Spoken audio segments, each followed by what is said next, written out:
আসসালামু আলাইকুম ওয়া রাহমাতুল্লাহি ওয়া বারাকাতুহু। কেমন আছেন আমার আদরের কলিজার টুকরা আপুরা? আল্লাহ সবাইকে ভালো সুস্থ রাখার তৌফিক দান করুন, এই দোয়া সবসময় করছি এবং আপনাদের দোয়া আমিও ভালো আছি আলহামদুলিল্লাহ। আল্লাহ কাছে শুকরিয়া, আল্লাহ ভালো রাখছেন। তো আপুরা, আজকে আমি এখানে পটল, দেখুন, এই যে আমি পটল নিয়েছি 2 ভাগ করে এবং টমেটো কেটে নিয়েছি এবং বরবটি নিয়েছি। এগুলো দিয়ে আমি আজকে কাতলা মাছ রান্না করব। তো এখানে আমি সব রকমের মশলা নিয়েছি রান্নার জন্য। তো চলুন রান্না করানো যাক। আমি হাতে মেখেই রান্না করব, এই জন্য আমি এই ভান্ডার মধ্যে আজকে আমি রান্না করব।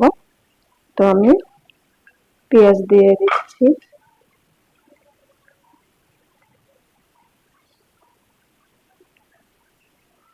দিয়ে দিচ্ছি কাঁচামরিচ, হলুদ গুঁড়ো, জিরা, পাঁচফোড়ন, লবণ, শুকনো মরিচ গুঁড়ো সম্পূর্ণ দিয়ে দিলাম এবং দিয়ে দেব সব সবজি তরকারিগুলো। সরিষার তেল দিয়ে দিচ্ছি,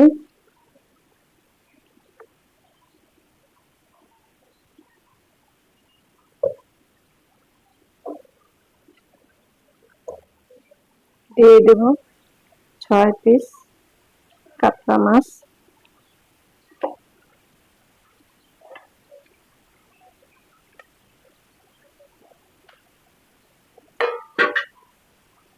এবার আমি মেখে নিব।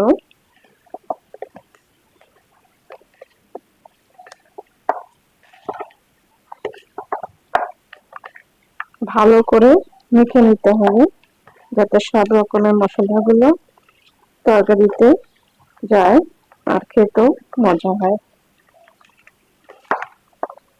আপুরা, এইভাবে আপনারা যদি কাতলা মাছ অথবা রুই মাছ, যে কোনো মাছ একটু বড় সাইজের হলেই হবে, আপনারা এইভাবে ঠিক ভিডিওটি শুরু থেকে শেষ পর্যন্ত দেখুন আর এইভাবে রান্না করে খেয়ে দেখুন, ইনশাআল্লাহ অনেক মজাদার হবে খেতে।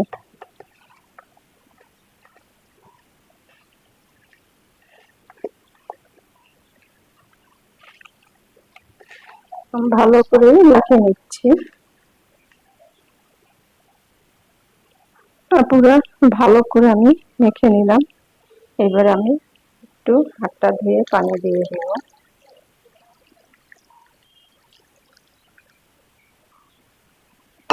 এবার আমি চুলাতে বসিয়ে দিব।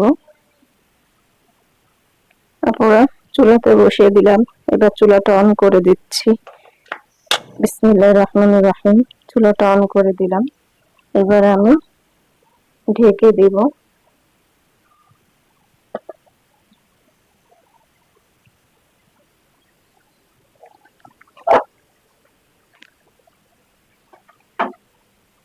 আপুরা দেখুন,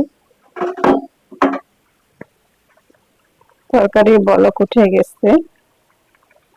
তো এখনো পটল সিদ্ধ হয়েছে মোটামুটি, আরো হবে। নাড়া দেওয়ানো যাবে না, বেশি নেড়ে চেড়ে দিলে মাছগুলো ভেঙে যাবে। তো যেহেতু আমি একবারে ভালো করে মেখিয়ে আমি সবকিছু দিয়ে আমি রান্নাটা বসিয়ে দিয়েছি।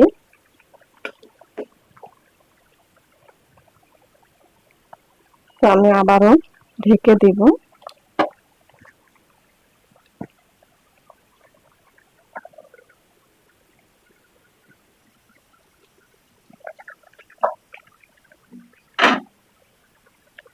আপনার মাছ রান্না হয়ে গেল সবজি দিয়ে। এবার আমি ধনিয়া পাতা দিয়ে দেব।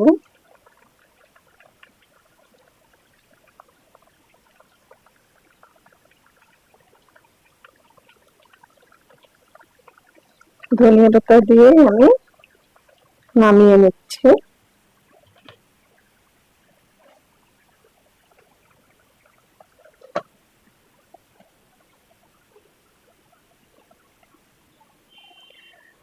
আপুরা, নামিয়ে নিয়ে আসলাম সবজি দিয়ে কাতলা মাছের ঝোল রান্না। তো আপনাদের কাছে তরকারিটা কেমন লেগেছে মাছের, অবশ্যই কমেন্টে জানাবেন। লাইক দিন, বেশি বেশি করে শেয়ার করুন। দোয়া চাই ছোট্ট রান্নাঘর চ্যানেলটিকে সাবস্ক্রাইব করতে একদমই ভুলবেন না। যারা নতুন আপুরা দেখছেন পাশে বেল বাটনটিকে ক্লিক করে আমার ভিডিওর পাশেই থাকুন। সবাই ভালো থাকুন। আল্লাহ আপনাদের পরিবারকে নিয়ে সুস্থ রাখার তৌফিক দান করুন, এই দোয়া কামনা করে রেখে দিচ্ছি। আসসালামু আলাইকুম ওয়া রাহমাতুল্লাহি ওয়া বারাকাতুহু।